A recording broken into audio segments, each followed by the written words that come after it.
아직도 월급 아껴서 적금 부어서 서울에 번듯한 아파트 한 채 사겠다는 순진한 계획 세우고 계십니까? 죄송하지만 그 계획 지금 당장 찢어버리셔야 합니다. 이건 제가 악담을 하는 게 아닙니다. 계산기를 두드려보면 답이 바로 나오죠. 이미 수학적으로 불가능한 영역에 진입했거든요. 혹시 최근에 은행 가서 상담 한번 받아보셨나요? 아마 창구 직원이 난처한 표정으로 고개를 저었을 겁니다. 고객님 소득으로는 이 정도 대출이 안 나옵니다. 규제가 바뀌어서요. 그 말 듣고 은행 문 나서면서 어떤 기분이 드셨습니까? 멘탈이 바사삭 부서지는 그 느낌. 내가 이러려고 그렇게 뼈 빠지게 일했나? 자괴감이 드실 겁니다. 지금 2026년 대한민국 부동산 시장은 잔인합니다. 서울 중급지와 조금 살만하다 싶은 중급지 아파트 가격 차이가 얼마나 나는지 아십니까? 무려 15억 원이 넘게 벌어졌습니다. 이게 무슨 뜻이냐면요. 연봉 1억 원을 받는 고소득 직장인이 10원 한 장 안 쓰고 숨만 쉬면서 15년을 꼬박 모아야 겨우 메울 수 있는 격차라는 겁니다. 게다가 더 절망적인 건 15억 넘는 아파트는 대출도 안 해주는 겁니다. 정부가 아주 친절하게 사다리를 걷어차 버린 거죠. 지금 여러분이 느끼는 그 무력감, 단순히 기분 탓이 아닙니다. 여러분의 잘못이 아니에요. 계층 이동의 사다리가 물리적으로 끊어진 겁니다. 이제 근로소득만으로는 절대 이 격차를 따라잡을 수가 없는 거죠. 하지만 여러분, 여기서 포기하고 평생 전세살이 하실 건 아니잖아요. 사다리는 걷어차였지만 부자들은 남들이 모르는 뒷문을 통해서 조용히 진입하고 있습니다. 남들이 빌라라고 무시하고 쳐다보지도 않을 때 현금 2억에서 3억으로 미래의 30억짜리 신축 아파트 입주권을 확보하는 전략이 있습니다. 오늘 제가 알려드린 내용은 단순히 집을 사라 마라 하는 이야기가 아닙니다.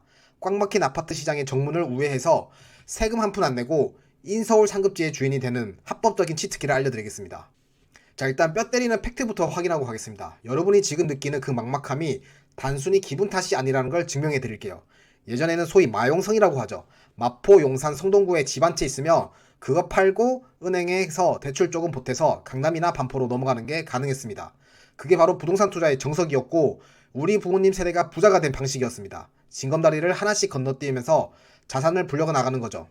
그런데 지금 2026년 현실은 어떻습니까? 마포 레미안 푸르지오 같은 대장 아파트가 20억 원을 찍을 때 반포 아크로 리버파크는 50억 원을 뚫었습니다. 이게 무슨 소리냐 하면 마포 아파트를 팔아도 반포로 넘어가려면 현금 30억 원이 더 필요하다는 겁니다. 3억이 아니라 30억입니다. 여러분 평생 직장 생활에서 30억 모을 수 있습니까? 아니 30억은커녕 3억 모으기도 팍팍한 게 우리 현실 아닙니까? 과거에는 상급지와 중급지의 격차가 개천 수준이었다면 지금은 거의 그랜드 캐니언처럼 거대한 협곡이 되어버렸습니다. 아무리 도움 닫기를 하고 점프를 해도 닿을 수 없는 거리가 된 거죠. 이건 여러분이 노력을 안 해서가 아닙니다. 자본주의 시스템이 그렇게 변한 겁니다. 아파트 가격이 오르는 속도가 내 연봉 오르는 속도보다 최소 10배 빠르거든요.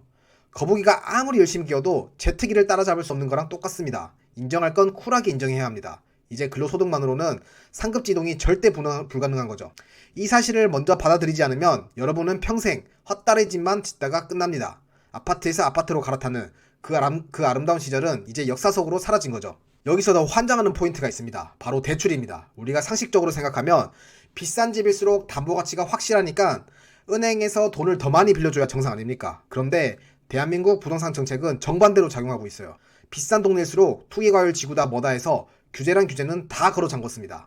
숫자로 딱 하나 보여드릴게요. 15억 이하 아파트는 그나마 담보대출이 6억 원 정도 나옵니다. 그런데 여러분이 진짜 가고 싶어하는 25억 원, 30억 원 넘는 상급지 아파트는 대출이 얼마나 나올까요? 거의 안 나오죠? 결국 이게 무슨 뜻이냐? 상급지로 이동하려면 순수하게 내 현금 20억 원 이상을 들고 오라는 겁니다. 이건 정부가 대놓고 사다리를 걷어찬 겁니다. 돈 없는 사람은 그냥 지금 사는 동네에서 평생 살아라. 위로는 올라오지 마라. 이렇게 선을 그어버린 거죠. 지금 시장은 철저하게 현금 부자들만의 리그가 되었습니다. 여기서 예전처럼 전세 끼고 갭 투자해서 넘어가겠다. 아니면 대출 풀로 받아서 넘어가겠다. 이런 생각하시는 분들 죄송하지만 번지수 잘못 찾으셨습니다. 지금은 그런 낭만적인 방법이 통하는 시기가 아니에요.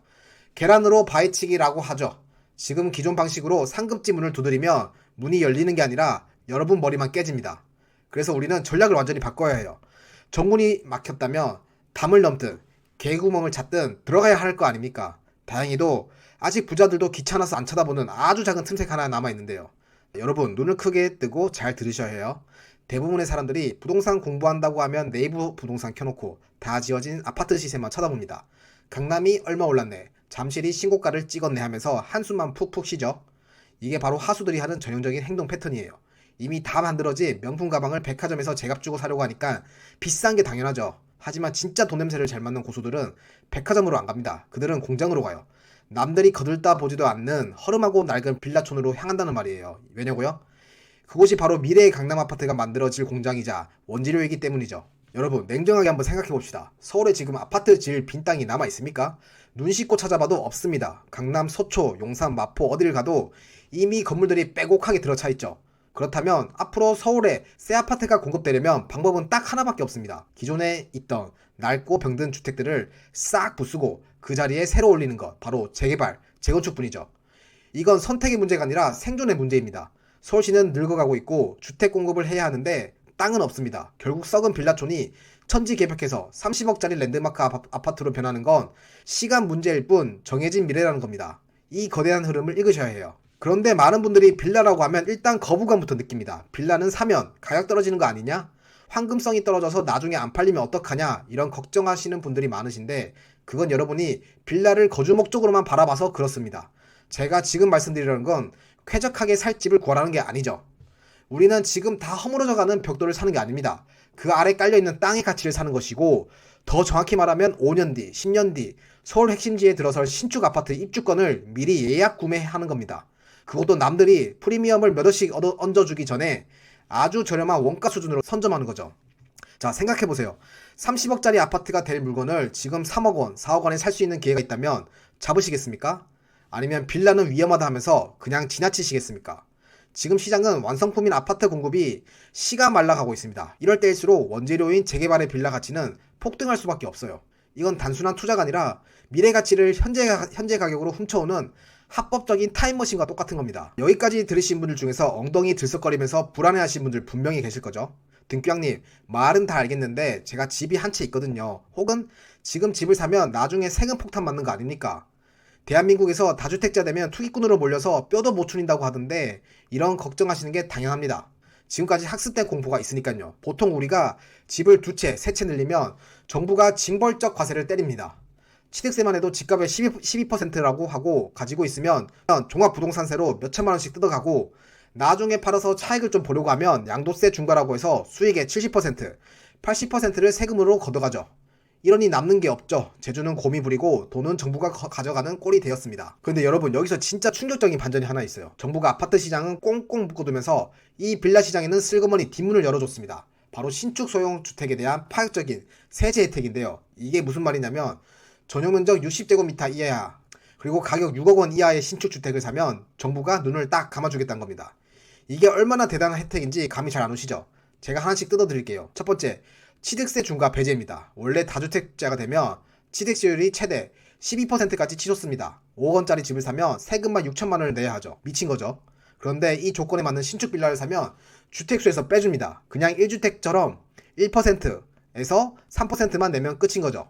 6천만 원 낼 거 500만 원만 내면 된다는 겁니다. 시작부터 몇천만 원 벌고 들어가는 게임이죠.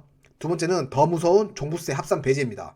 부자들이 제일 무서워한 게 매년 나오는 보유세거든요.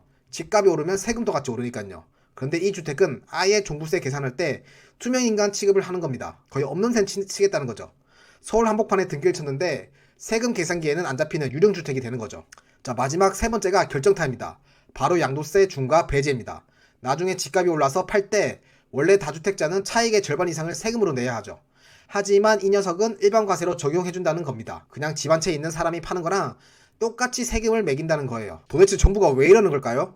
정신이 나간 걸까요? 아닙니다. 지금 아파트 공급이 너무 부족해서 전세 대란이 일어나고 난리가 났거든요. 아파트 짓는데 3년에서 4년 걸리니까 당장 공급이 빠른 빌라나 오피스텔이라도 좀 지어서 시장을 안정시켜 달라고 민간 건설업자랑 투자자들에게 제발 좀 사달라고 애원하는 시그널입니다. 자, 여기서 잠깐 브레이크 거시는 분들이 계실 겁니다. 등기형님, 세금 혜택 좋은 건 알겠는데 제가 애지중지 키워 청약통장 어떡합니까? 이거 하나 바라보고 지금까지 전세살이 버텼는데 집 덜컥 샀다가 나중에 강남 로또 청약 나오면 저는 그냥 구경해야 하는 거 아닙니까?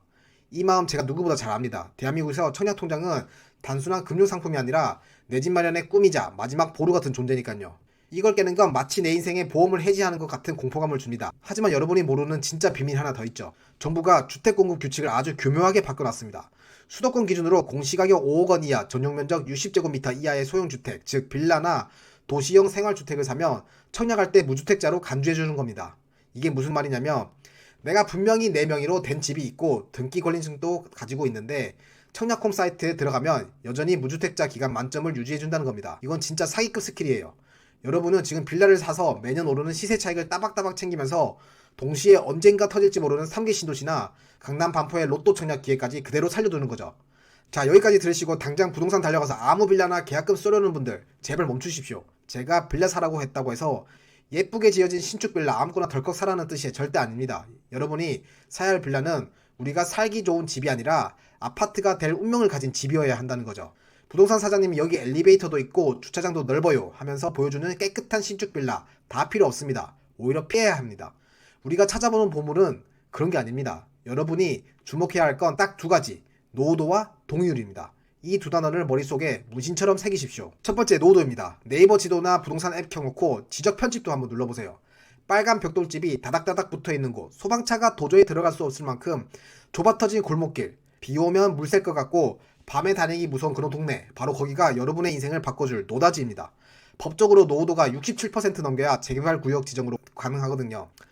너무 깨끗한 동네는 오히려 재개발이 안 돼요. 적당히 썩어 있어야 돈이 되는 거죠. 두 번째는 주민들의 동의율입니다. 아무리 낡은 동네라도 주민들이 재개발 싫다고 누워버리면 답 없습니다. 반대로 이미 주민들이 으쌰으쌰해서 동의서를 걷고 있는 추진위원회 사무실에 불 켜져 있는 곳이라면 게임 끝입니다. 동의율 30%만 넘어가도 시세가 춤을 추기 시작하거든요. 요즘 서울시가 작정하고 밀어주는 모아타운이나 신속통합기획 후보지로 거론되는 지역을 노리세요. 오세훈 시장이 용적률 인센티브 팍팍 주면서 아파트 빨리 지으라고 등 떠미는 구역들입니다. 이런 곳의 빌라는 단순히 주택이 아니라 서울시가 보증하는 입주권 딱지나 다름없죠. 자, 기억하세요. 우리는 지금 당장 살 집을 구하는 게 아닙니다. 5년 뒤, 10년 뒤에 서울의 랜드마크가 될 땅을 사는 겁니다. 겉보기에 번지르르한 신축 빌라에 현혹되지 마시고 지도를 펴놓고 빨간 벽돌의 밀집도를 찾으십시오. 그 붉은색이 여러분의 계좌를 빨간불로 뜨겁게 달궈줄 겁니다. 그런데 여기서 마지막 관문이 하나 남아있죠. 바로 여러분의 멘탈입니다. 제가 이렇게 설명드려도 꼭 이렇게 질문하는 분들이 계십니다. 등비양님, 딸은 너무 오래 걸리지 않나요? 최소 10년은 걸린다던데요. 저는 성격이 너무 급해서 못 기다리겠습니다. 당장 다음 달에 오르는 거 없나요? 이런 분들께는 제가 딱 한마디 하겠습니다. 주식 단타 치듯이 부동산 하실 거면 지금 당장 이 영상 끄고 나가셔도 좋습니다. 부동산은 시간을 먹고 자라는 나무입니다. 오늘 씨앗 심어놓고 내일 아침에 왜 열매 안 열려? 이런 땅을 파헤치는 농부는 결국 굶어 죽는 거죠. 부자와 가난한 사람의 가장 큰 차이가 뭔지 아십니까? 바로 시간의 지평입니다. 가난한 사람은 오늘 일당을 걱정하고 조금 나은 사람은 이번 달 월급을 걱정합니다. 하지만 진짜 부자는 5년 뒤, 10년 뒤의 자산 가치를 봅니다. 여러분이 지금 2억 원을 투자해서 5년 뒤 15억 원짜리 서울 신축 아파트 입주권을 받는다고 가정해 봅시다. 5년 동안 13억 원을 버는 겁니다. 이걸 연봉으로 따지면 1년에 2억 6천만 원씩 저축하는 꼴이죠. 그런데 겨우 5년 기다리는 게 지루하고 힘들다고요? 많은 분들이 몸테크라고 하죠. 농물 나오는 아파트에서 몸으로 버티는 걸 힘들어합니다. 하지만 제가 말씀드리는 건 몸테크가 아닙니다. 뇌테크이자 시간테크이죠. 여러분은 쾌적한 전세나 월세에 사시면서 등기만 미리 쳐두고 시간에게 일하라고 명령해 두는 겁니다. 5년 뒤에 여러분 친구가 야 그때 너 따라서 그 빌라 샀어야 했는데 하면서 땅을 치고 후회할 때 여러분은 여유롭게 신축 아파트 사전점검 하러 가시면 됩니다. 껄무새라고 하죠. 아 그때 살걸 그때 팔걸 평생 후회만 하는 새가 되지 마십시오. 오늘 내용을 딱 세 줄로 요약해드리겠습니다. 첫째, 서울 아파트로 직행하는 사다리는 이미 끊어졌습니다. 인정하십시오. 둘째, 하지만 정부가 공급 부족을 해결하고 빌라와 오피스텔이라는 뒷문을 활짝 열어두고 세금 혜택까지 주고 있습니다. 셋째, 아무거나 사지 말고 빨간 벽돌집이 빽빽하고 주민들이 재개발을 원하는 곳을 골라서 깃발을 꽂으십시오. 지금 부동산 시장의 판이 완전 뒤집혔습니다. 예전처럼 전세 끼고 갭 투자해서 돈 버는 시대는 끝났습니다. 이제는 시간을 끼고 미래 가치를 선점하는 재개발 투자가 정답입니다. 룰이 바뀌었는데 옛날 룰북을 들고 경기장에 들어가면 퇴장당하죠. 남들이 다 아파트만 쳐다보고 있을 때 과감하게 고개를 돌려서 빌라를 볼 수 있는 용기. 그게 바로 부의 추월차선에 올라타는 티켓인 겁니다.